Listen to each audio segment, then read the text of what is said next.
सुनाए। ऐसे होता है संतों के साथ में।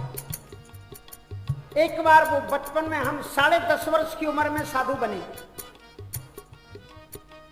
ट्रेन में चले जा रहे थे, टिकट होता नहीं था, संत लोग कब रखते थे, टीटीआई कहाँ थी, टिकट, उनका टिकट तो नहीं है, कहा तो आओ हमारे साथ, उनका कहाँ, तो वो रेल के दरवाजे पर ले गया और उसके बाद में कई स्टेशन निकले, वहां नहीं उतरने दिया।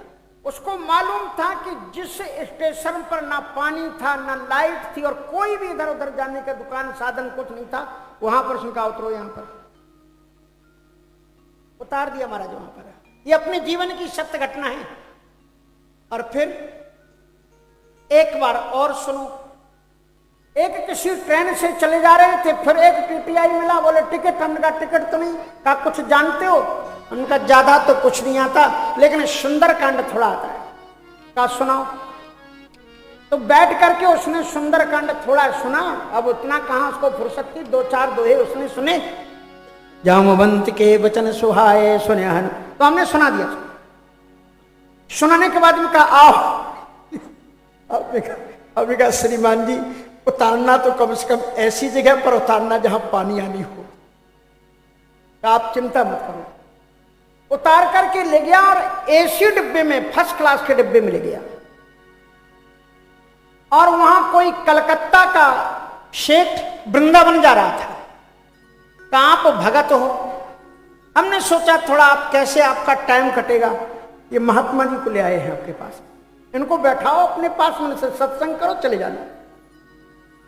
तो शेठ ने कहा कि महाराज टिकट तो बना, अरे चिंता मत करो मैं ही जा रहा, आगरा तक तो मैं ही हूं।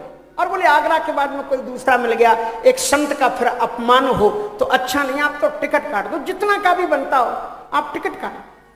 फिर हमारा टिकट बना, फिर हम सीना तान के बैठे, फिर हमने सोचा कि सखी हम हूं राजकुमार। कभी कभी संत के जीवन में भी ऐसा जीवन आता है। तो अयम ही परमोलाभो ग्रहेशु ग्रह में धिनाम, भगवान श्री कृष्ण ने रुक्मिणी को समझाया कि थोड़ा पति पत्नी आपस में कर लेते हैं नौक झोंक, उससे फिर आनंद की वृद्धि हो जाती है, पर वस्तुतः हम तुम्हें कभी छोड़ ही नहीं सकते। ये तो तुम्हारा जो बाह्य प्रेम है, जब व्यक्ति अदृश्य हो जाता है तो अंदर में उतर जाता है, तुम्हारे अंतर मन में संयोग सुख उत्पन्न करने के लिए ही मैंने ये लीला की। इसके बाद की एक बड़ी अच्छी कथा है, आपने सुनी होगी, बाणासुर। शंकर जी को प्रसन्न किया, शंकर जी ने उसे अभूतपूर्व हजारों भुजाएं दे दी, लेकिन जेहि ते नीचे बड़ाई पावा, सो प्रथम हति थाहि न सावा। संसार में ऐसे भी लोग होते हैं कि जो व्यक्ति उसको सहारा देकर के ऊंचा उठाए, वो उसी को नीचे गिराने की पहले चेष्टा करते हैं। भगवान शंकर जी ने वरदान दिया, कहा तुम अजय, कहा तो महाराज आपसे युद्ध हो जाए। बोले क्यों, कहा कि जरा देख लें आपका ये वरदान सही है कि नहीं। भगवान शंकर जी ने कहा मैंने ही तुझे पाल पोस करके बड़ा किया है, मैंने ही वरदान किया है और मैं ही तुझे मार दूं, अच्छा नहीं।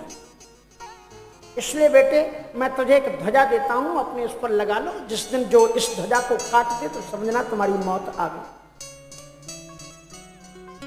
आप जानते हो, आपने नदी में एक उदाहरण सुना होगा, नदी के अंदर में लोहे की आप एक छोटी से छोटी कील फेंको, जिसको आप कील समझ गए ना, हाँ डर लगता है समझ नहीं आया कोई बात, कील ब्रंच जो भी आप कहते हो जिससे ठोकते हैं जोड़ते हैं, हाँ, तो उस कील को फेंका, उस कील को फेंको कि देखो तो डूब जाएगी, छोटी सी, जिसका एक छटाक भी वजन नहीं।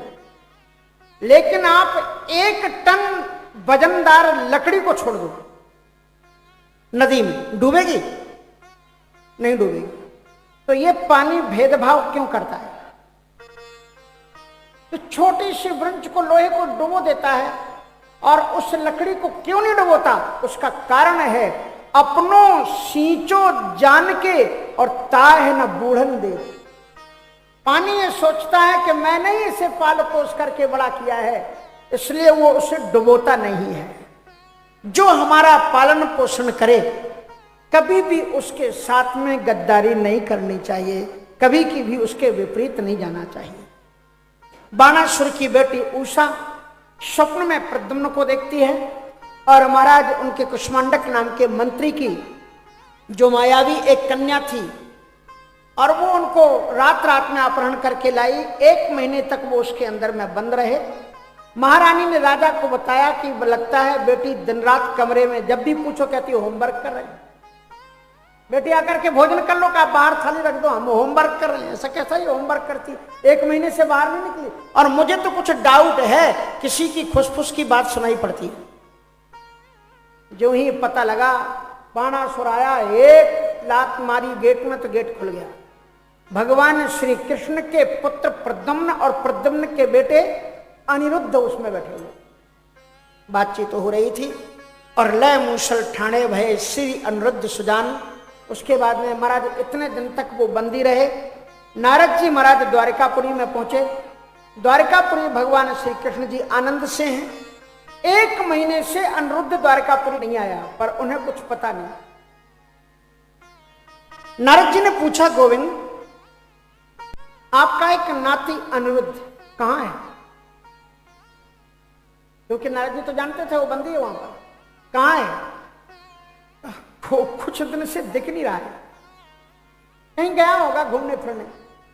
कहा गोविंद एक बात बताऊं? बोले हाँ बताओ। कहा आप एक रजिस्टर रखवा लो और रजिस्टर में सब नाती पोतों के सबके नाम लिखवा लो, रोज हाजिरी भरवा लिया करो, ताकि बच्चे तो इतने हैं लेकिन आपको पता तो लग जाए कौन कहां पर है। आपको मालूम नहीं, 1 महीने से वो बाणासुर की कारागार में बंद है।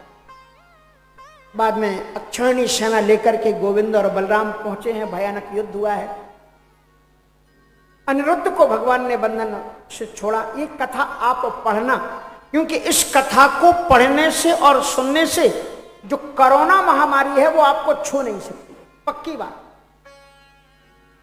स्पष्ट इसमें लिखा हुआ है श्रीमद् भागवत में, ना भवे ज्वरम, उसको कोई ज्वर नहीं होगा। और त्रिसरा नाम का इसमें तमाम रोग हैं, इसमें आप पढ़ना है इस प्रसंग को। इसमें वर्णन है श्रीमद् भागवत में कि कोरोना को शंकर जी के तरफ से कृष्ण की तरफ छोड़ा गया। त्रिसरस्ते भवस्ते हम, इसलिए कहते हैं कि जो इस कथा को श्रद्धा और भक्ति पूर्वक श्रवण करते हैं तो कहते हैं कि त्रिसरस्ते प्रसन्नोस्मि व्योतिते मज्जराद भयम योनो स्मृति संवादम तस्य त्वन्न भवेत् भयम। जो इस संवाद को श्रद्धा भक्ति पूर्वक पढ़ेगा उसे कोरोना कभी नहीं लगेगा। ये भगवान का वचन है। श्रीमद् भागवत में पढ़ लेना त्रिसरस्ते, तो ऐसे ही इन महामारियों का वर्णन ग्रंथों में पहले से विद्यमान है।